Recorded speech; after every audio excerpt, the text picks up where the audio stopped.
Dollar के rate में इस तरह का उतार चढ़ाव आना, दया पता लगाओ कुछ तो गड़बड़ है। ये मैं बता दूं आपको कि ये मानने लायक चीज ही नहीं है।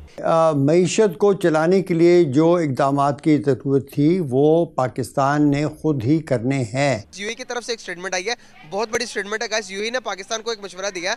पाकिस्तान से कहा है यूएई ने कि आप कश्मीर करना छोड़ दें, अभी आपको जरूरत है कि इंडिया के साथ अपने रिलेशन को बेटर करने की। रूलर है ना हमारे, बस यही इंडिया और पाकिस्तान में फ़र्क है। तो यहाँ मार्शल लॉ लगते रहे, इंडिया में कभी मार्शल लॉ नहीं लगा। कीमतों में इजाफा है, वो एक बहुत बड़ा मामला है। माशी चैलेंजेस का एक बहुत बड़ा इशू है। कोई भी चीज छोटा सा कबूतर भी मर जाए तो इंडिया ने किया है, ऐसा ही है। हमारा मीडिया भी यही बताता है, हमें यही कहा जाता है। प्राइम मिनिस्टर्स को हम अगर देखें, यहाँ तकरीर करते हैं तो कहते हैं इंडिया से लड़ेंगे, कश्मीर लेंगे या जंग करेंगे। यूएन के अंदर जाए तो यूएन में क्या कहते हैं कि इंडिया से पीस चाहते हैं। क्यों? हमें क्या बताते हैं वहां जाके, क्या कहते हैं? डॉक्टर जयशंकर जो मिनिस्टर फॉर एक्सटर्नल अफेयर्स हैं, उन्होंने फिर पाकिस्तान को जो है वो टारगेट किया और कहा कि जी country with sponsors terrorism, support terrorism, और हमारा मसला ये है कि हमारा नेबर पाकिस्तान है, हमें इस तरह के चैलेंजेस हैं। आटा है वो 25 से 30 रुपए किलो है। यहाँ पर आटा देखें, वहाँ पर जो डॉलर है वो 81 रुपीज का है, और यहाँ पर डॉलर देखें। क्या समझते हैं कौन खुश है फिर? असल में ये देखें, अब हम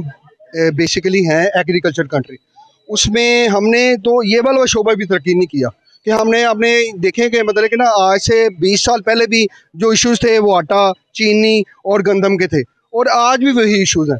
वो ठीक नहीं हो सकते जब तक ये मतलब कि हमारे ऊपर कोई ऐसे हुक्मरान नहीं आएंगे, और जो अदारा जहाँ पे महदूद हो जाएगा वो सारा काम ठीक हो जाएगा। आपको लगता है सर कि आज हमारी गवर्नमेंट हमारे साथ सिंसियर है? आज अगर देखें इकोनॉमी कहाँ पर आगे डिफॉल्ट कर रही है। हमारे साथ ना पहले कभी कोई आया है ना अभी कोई आ रहा है।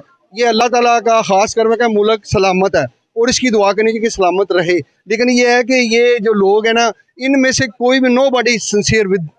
आप मुझे बताइएगा, 35 सालों से आपने ये न्यूज सुनी है कि पाकिस्तान ने इस कंट्री को बीट किया हो, इस कंट्री को बीट किया हो, लेकिन इंडिया ऐसे ही कर रहा है। मेरी बात सुनो, बात ये है कि पाकिस्तान में अभी जो फॉरेन रिजर्व है, मैं एक बात सुनता हूँ, वो 3.4 बिलियन या 4 बिलियन के करीब है।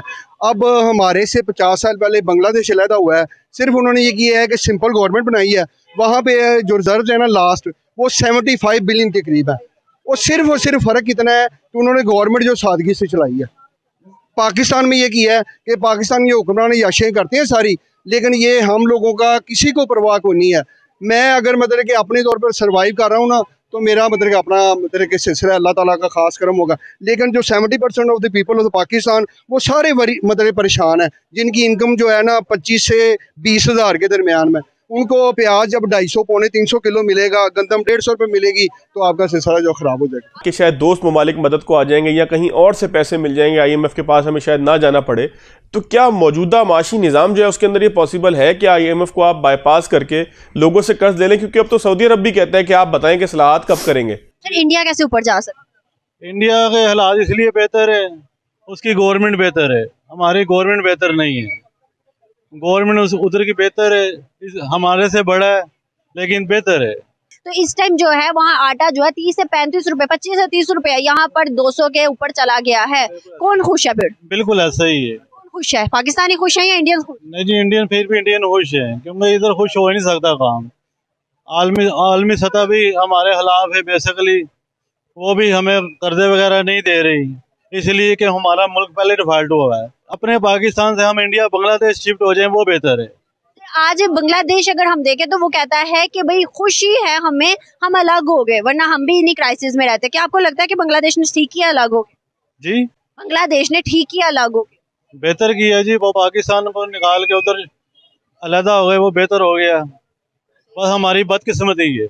भाई यूएई ने कहा है पाकिस्तान तुम कश्मीर को भूल जाओ, कश्मीर लेना तुम्हारे बस की बात नहीं है, अभी तुम एक काम करो। मशवरा दे रहा है यूएई में, कह रहा है कि भाई कि आप इंडिया के साथ ट्रेड को कंटिन्यू करो, इसमें तुम्हारी भलाई है और दोनों मुल्कों की भलाई भी इसी में है। गाइस क्या वजूहत है कि यूएई जैसी बड़ी कंट्रीज भी इस किस्म की स्टेटमेंट दे रही है प्रो इंडियंस? क्या वजूहत है पाकिस्तान के अगेंस्ट और इंडिया के साथ, इंडिया के हक में क्यों बयान दे रही हैं? ये बड़ी ऑब्वियसली दिस इज़ समथिंग जिसे कहते हैं ना समझने वाली चीज़ें हैं। ये हफ्ता वैसे भी वीकेंड तो चलो गुजर गया, लेकिन ये coming week is very important because India के जो नेशनल सिक्योरिटी एडवाइज़र हैं अजीत डोभाल साहब, वो अमेरिका आ रहे हैं। ऑब्वियसली बड़े स्ट्रेटेजिक लेवल पर डायलॉग हो रहा है, लेकिन there is a question, and that question is that is Pakistan really understanding what doctor Jaishankar is bringing up to कुछ चीज़ें क्या लेके आ रहे हैं, और ये नया इंडिया क्या कॉन्सेप्ट है, ये पैराडाइम शिफ्ट क्या है, ये किस तरह की चीज़ें हैं। जैसे फॉर एग्जांपल अगर आप डॉक्टर जयशंकर को सुने, तो वो कहते हैं कि जो इंडिया का जो स्ट्रेटेजिक कल्चर है, वो the strategic culture needs to come from आपकी वो जो, जिसे कहते हैं ना कि हिस्ट्री, वैल्यूज़, कल्चर, इन चीज़ों से आता है। और वो प्रॉपर्ली कहते हैं कि जो इंडिया की डिप्लोमेसी है, वो अगर महाभारत टर्म में देखा जाए, तो वो कहता है कि जो ग्रेटेस्ट डिप्लोमेट है वो श्री कृष्णा और हनुमान जी थे। This is what he is saying. And then doctor Jaishankar को अगर आप आगे सुने, तो वो कह रहे हैं कि जो आज आप मल्टीपोलर इंडिया की बात कर रहे हैं, तो that used to come from Kurukshetra जो थे उनकी तरफ से आती है। फिर एक फॉर एग्जांपल नॉन अलाइंड थे, कुछ ऐसे लोग भी थे, लॉर्ड्स थे, जो बलारामा और रुक्मा जो थे वो नॉन अलाइंड थे। तो इसी तरह फॉर एग्जांपल अरुण की वो बात करते हैं कि वो इमोशनली इंटरडिपेंडेंट थे। और कुछ ऐसे भी थे जैसे फॉर एग्जांपल कृष्णा जो थे, वो स्ट्रेटेजिक पेशेंस दिखाते थे और बहुत चीज़ों को फॉरगिव कर देते थे। अब नाउ इसी तरह और बहुत सारी चीज़ें हैं कि आजकल क्योंकि दुनिया में रूल्स बेस्ड ऑर्डर की बात हो रही है, तो करण जो थे वो इस तरह की चीज़ें जो है वो कहा करते थे। सो ये अगर आप देखें कि ये इसी तरह ये जो कॉन्सेप्ट है स्ट्रेटेजिक डिसेप्शन का, तो वो कहते हैं कि जो कृष्णा थे वो एक इल्यूजन जो क्रिएट किया करते थे एंड ऑल दैट। अब ये जो इंडिया का जो स्ट्रेटेजिक कल्चर का कॉन्सेप्ट है, क्या डू पीपल रियली अंडरस्टैंड कि ये चीज़ें क्या हैं, और इंडिया जो है वो किस तरह history, language, culture, religion, values, society के अंदर क्या चीज़ें इनकॉर्पोरेट कर रहा है, and what is this new India, and paradigm shift क्या है इंडिया के अंदर। Because Pakistanis are so much busy आपस में जी हथी पैर ने एक दूसरे के कपड़े फाड़न डैन है, and they have no idea कि what prime minister Modi is talking about this new India.